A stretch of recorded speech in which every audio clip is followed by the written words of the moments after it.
Amazing grace, how sweet the sound that saved a wretch like me.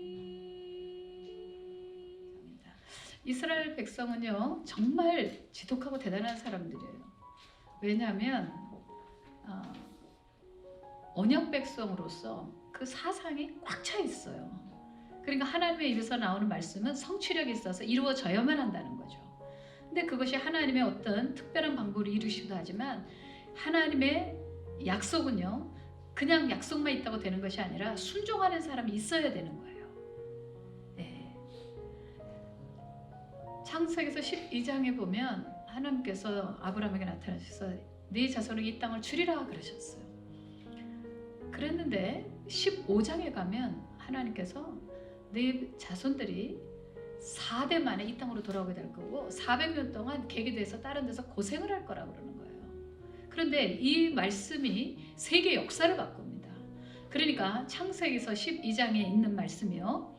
그 말씀 때문에 세계 역사가 바뀐다는 거죠. 그런데 그 하나님의 말씀이 이루어지는 일에 반드시 이루어지겠지만 거기 순종하는 사람들이 있었어요. 아브라함, 이삭, 야곱, 무엇보다 요셉이요. 요셉이 창세기서 50장에 가면 자기 해골을 반드시 이집트에서 들고 나가라고 그러거든요. 그리고서 그가 묻히는 곳이 세겜이에요. 그러니까 하나님의 약속이 선포되어졌는데 그냥 흩어지는 것이 아니라 그 약속이 이루어지기 위해서 죽어서도 자기 해골은 여기 있으면 안 된다는 거예요. 그리고 그것이 하나의 숙제처럼 이스라엘 백성에게 맡기는 거죠. 4대 만에 들어온다. 그러니까 아브라함, 이삭, 야곱, 요셉. 요셉의 해골이 딱 그 세금에 도착하는 거죠. 여호수아 시대 때 딱 거기에 묻히게 되는 거예요. 그리고 하나님의 언약이 이루어진다라는 것이죠. 저는 이번에 어떤 방송국하고 같이 거기서 기획하는 것 때문에 이스라엘을 다녀왔어요. 근데 거기 가서 보니까 이 유태인들이요 기도하는 게 우리하고 좀 다르더라고요. 우리는 그냥 이제 기도합니다. 혹은 방언 기도를 합니다. 그리고 우리 마음의 소원을 아릅니다. 도와주세요, 살려주세요. 근데 이 사람들은 성경, 그들에게 말하면 토라겠죠. 성경을 이 율법 말씀을 계속 눈으로 보면서 읽는 거예요. 그러면서 기도하는 거예요. 그러니까 그들의 기도는 하나님의 약속이 있고 그 약속을 붙잡고 기도하는 거예요. 한국교회도 다시 흥황하려면 하나님 말씀 붙잡고 일어나야 된다고 믿습니다. 이 여호수아가요 모세 때 그때 그 출애굽하고 이제 할례를 하지 않습니까? 근데 그 할례를 했던 것이 그 다음부터는 진행이 안 됐어요. 그 다음에 여호수아가 들어서면서 제2세대, 다시 말하면 20세 이하, 쉽게 말하면 중고등학생들 이런 애들 데리고 첫 관문인 여리고성으로 전진하게 되는 거예요. 할례의 제일 중요한 의미는 성결이에요.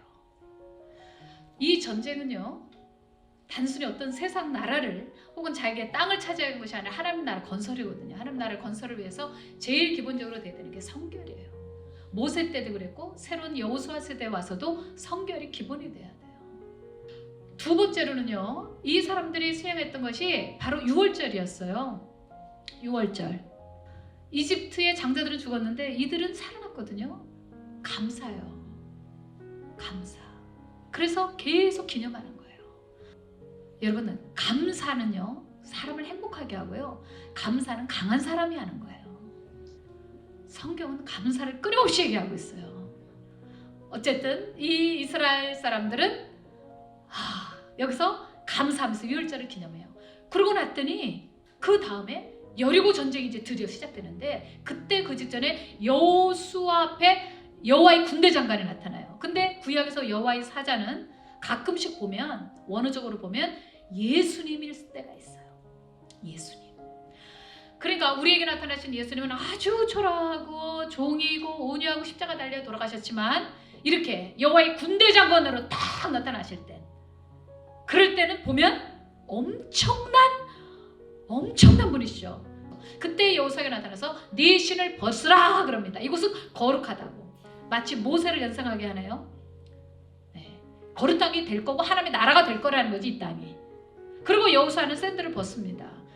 그래서 성경의 가치 중에 감사가 얼마나 중요한지, 사도 바울은 감옥에 들어가서도 감사했고, 그랬더니 그 옥토가 열렸구나라는 생각이 들더라고요. 세 번째로 이 이스라엘 사람들이요, 여리고성을 이제 가는데 계속 도는 거예요. 또 돌고 또 돌고 6일 동안을 돌아요. 40여 년을 돌았어. 38년을 계속 돌았습니다. 그 이스라엘 사람들이 무슨 뭐 무기를 든 것도 아니고 이제는 이스라엘 사람들이 싸우는 전쟁이 아니라 하나님의 군대 장관이 딱 나타나서 천군을 동원시킨 거죠. 천사도 군대가 있으니까.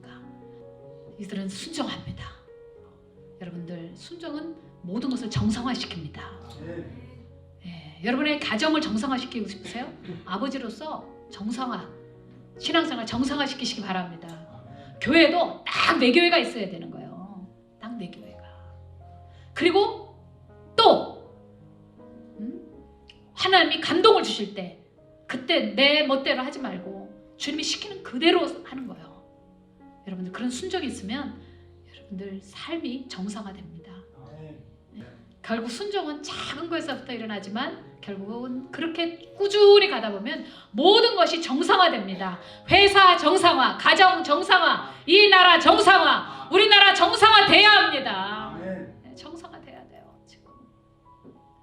그러기 위해서 교회가 먼저 시작을 해야 되겠죠. 순종이요, 모든 것을, 축복을 끌어옵니다. 축복의 비결은 순종입니다. 광야라는 것은요, 하나님만 바라봐야 되는 땅이에요. 거기 무슨 뭐 물이 준비되어 있고 뭐 음식이 준비되어 있는 곳이 아니에요. 결국은 성결해지고, 그리고 감사하는 것과 그 다음에 순종하는 것을 통해서 이 여호수아 시대 때 큰 역사들이 일어납니다.